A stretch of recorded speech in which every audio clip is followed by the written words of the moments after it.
প্রায় ৭০% জনগণ গণভোটে হ্যাঁ ভোট দিয়েছে। কিন্তু প্রশ্ন হলো, সেই গণভোট বাস্তবায়ন হবে কিভাবে?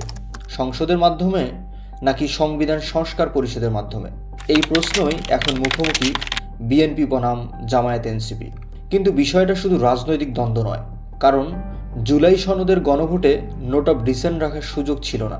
আর সরকারি দল হিসাবে বিএনপিকেই এখন সনদ বাস্তবায়নে অগ্রণী ভূমিকা নিতে হবে। তাহলে দ্বন্দ্বটা কি শুধু বিএনপি জামায়াত এনসিপি, নাকি এটা আসলে বিএনপি বনাম জুলাই সনদ? রক্তাক্ত জুলাইয়ের পথ ধরে এসেছে জুলাই সনদ। তাই এই দ্বন্দ্ব জাতীয় জীবনে দীর্ঘস্থায়ী হলে এর প্রভাবও গভীর হবে। আমাদের তাই খুঁজতে হবে আসলে সমস্যাটা কোথায়, সংবিধানে, গণভোট, নাকি বিএনপি নিজেই? বিএনপি গণভোট অস্বীকার করছে না, কিন্তু তারা বলছে সংবিধান অনুযায়ী প্রক্রিয়া অনুসরণ না করলে গণভোটের ফল বাস্তবায়ন করা যাবে না।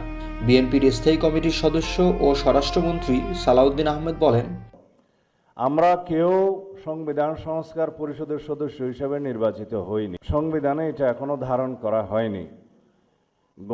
গণভোটের রায় অনুযায়ী পরিষদ গঠন করতে হলে আগে সেটা সংবিধানে যুক্ত করতে হবে, অর্থাৎ তাদের যুক্তি পরিষ্কার। বর্তমান সংসদ নির্বাচন হয়েছে বর্তমান সংবিধানের ভিত্তিতে, তাই সংশোধনও হতে হবে সংসদের মাধ্যমেই। সংবিধান সংস্কার পরিষদের আইনি ভিত্তি এখনো স্পষ্ট নয়, সুতরাং আগে সংসদে আইন পাশ করতে হবে। এই অবস্থান থেকেই তারা সংস্কার পরিষদের শপথে অংশ নেয়নি। অন্যদিকে জামায়াত ও এনসিপির অবস্থানটা আদর্শিক ও জনতা কেন্দ্রিক। 11 দলীয় জোট বলছে গণভোট হলো জনগণের সরাসরি মতামত, তাই এটা দ্রুত বাস্তবায়ন করতেই হবে। জামায়াত নেতা শিশির মনির প্রশ্ন তুলেছেন, এই জুলাই সনদ বাস্তবায়ন আদেশ ছাড়া এই নির্বাচনের কি বৈধতা আছে? এখন যে নির্বাচন অনুষ্ঠিত হলো, যে নির্বাচনের পরে দলগুলো মেজরিটি মাইনরিটি হলো, কোথায় ভিত্তি আছে? সংবিধানে কোথায় বলা ছিল যে এখন নির্বাচন হবে? একটা মাত্র ভিত্তি, সেটা কি? জুলাই সনদ বাস্তবায়ন আদেশ। তাদের যুক্তি, জনগণ সরাসরি জুলাই সনদ অনুমোদন করেছে, তাই সংস্কার পরিষদে বসে আলোচনা করলেই সমাধান সম্ভব। বিলম্ব করা মানে অভ্যুত্থানের আকাঙ্ক্ষার বিরোধিতা করা।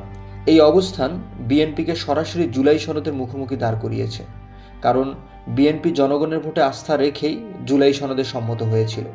কিন্তু এখানে আরেকটি বড় প্রশ্ন আছে। বিএনপি জুলাই সনদে সই করেছে, তবে কিছু বিষয়ে নোট অফ ডিসেন্ট দিয়েছিল। অন্যদিকে গণভোটে কোনো নোট অফ ডিসেন্ট ছিল না, এটা বিএনপি জানত। তাহলে প্রশ্ন আসে, জেনেও কেন তারা গণভোটে গেল? বাস্তবায়ন প্রক্রিয়া নিয়ে আগে স্পষ্ট অবস্থান নিল না কেন? প্রশ্নটা আরও জটিল হয়ে ওঠে যখন জনগণ বিএনপিকে 2/3 ভোট দিয়ে সরকার গঠনের সুযোগ দেয়। এখন দ্বন্দ্বটা অনেকটা স্পষ্ট। গণভোট বলছে জুলাই সনদ বাস্তবায়ন করো, আর বিএনপি বলছে আমাদের ভিন্ন মত আছে। যদি নোট অফ ডিসেন্ট নিয়ে বিএনপির আপত্তি না থাকতো, তাহলে তারা সংবিধান প্রশ্ন সামনে আনতো না, কারণ তারাও জানে সংবিধানের উপরে জনগণের ক্ষমতা। এটা সংবিধানের 7 অনুচ্ছেদে স্পষ্ট। আর যদি সংস্কার অ্যাসেম্বলি না গঠিত হয়, তাহলে অনুচ্ছেদ 142-এর অধীনে সংসদের মাধ্যমে সংশোধন করতে হবে। কিন্তু এখানে বড় সীমাবদ্ধতা আছে। অনুচ্ছেদ 142 সংসদকে সংশোধন ক্ষমতা দেয় ঠিকই, কিন্তু এটা উদ্ভূত ক্ষমতা, জনগণের গঠনমূলক ক্ষমতা নয়। সংবিধানের মৌলিক কাঠামো পরিবর্তন করা যায় না। অতীতে আদালত এই নীতির ভিত্তিতে 8ম ও 13শ সংশোধনী অসাংবিধানিক ঘোষণা করেছে, অর্থাৎ সংসদের ক্ষমতা সীমিত। কিন্তু জনগণের গণভোট সেটাই গঠনমূলক ক্ষমতার প্রয়োগ। 12ই ফেব্রুয়ারির গণভোটে জনগণ সেই ক্ষমতা প্রয়োগ করেছে। ফলে প্রশ্নটা আরও স্পষ্ট হয়, বিএনপি কি বুঝেছিল গণভোটে নোট অফ ডিসেন্টের সুযোগ নেই, তাই সেখানে তারা নীতিগতভাবে শক্ত অবস্থান নিতে পারবে না? কিন্তু যদি বিষয়টা সংসদে আসে, 2/3 সংখ্যাগরিষ্ঠতা দিয়ে তারা সহজেই নিজেদের অবস্থান প্রতিষ্ঠা করতে পারবে। তখন কি সংবিধানের আড়ালে একটি রাজনৈতিক সমাধান তৈরি করা সম্ভব? সবশেষে একটা বিষয় পরিষ্কার, জুলাই সনদ বাস্তবায়ন হবে কিনা তার উত্তর শুধু সংবিধানে নেই। উত্তর আছে রাজনৈতিক সমঝোতায়, জুলাই সনদের প্রতি দায়বদ্ধতায় এবং জনগণের গণভোটকে সম্মান জানানোতে। পরবর্তী পর্বে দেখব জুলাই সনদ প্রসঙ্গে বিএনপির অবস্থান বদলানোর আদ্যোপান্ত। সেই পর্যন্ত ডেইলি পালসের সঙ্গেই থাকুন।